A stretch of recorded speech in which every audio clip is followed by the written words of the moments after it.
My man, he says, are you still confident that XRP will be $100 by the end of 2025? Yes. I will continue. You know, and there's a lot of people that are upset with me saying these type of things. I don't really understand why. I mean, you can look at the math. We've talked about, total supply versus circulating supply versus available supply, and the amount of demand that we're going to see from institutions alongside the ETFs and potentially the exchanges.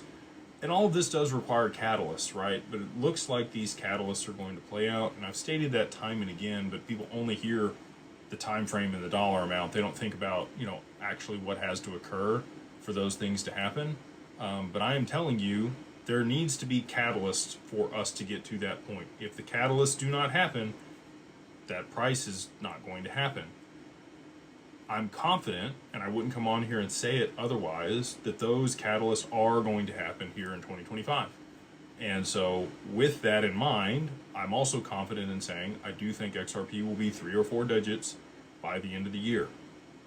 And it's just math. Like, I'm not hype. I'm not trying to, I've made big bets with my business that this is going to be the case. I do come out here and publicly state these things, and I have a lot of credibility risk, right? I'm aware of that, and I'm okay with it. So if that tells you anything, but there's still going to be a lot of people, and look, I was having a conversation with a gentleman earlier today, and we went through market cap and some different stuff. Look, it's hard for people to understand something that hasn't existed before. And if there's not something analogous that they can relate it to, like stocks, these are protocols, and they're going to be used globally for this stuff to happen and be able to trade value and settle real time and all this stuff to be connected.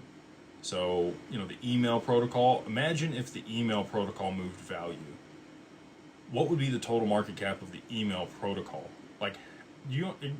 People are aware how much volume is processed through that. Think about how many emails you send a day and how many emails are sent out a day. If all of that was moving money, you don't think what was moving that money would have to be worth a very high price to be able to provide liquidity to that? That's effectively the same thing that we're going to be doing, but at a much larger scale. There's more payments per day than there are emails. So again, I just think people have a hard time reconciling that because there's nothing analogous to it that exists today. And so it's hard for them to comprehend a market cap that's in the quadrillions of dollars, but it's not a company. It's a protocol.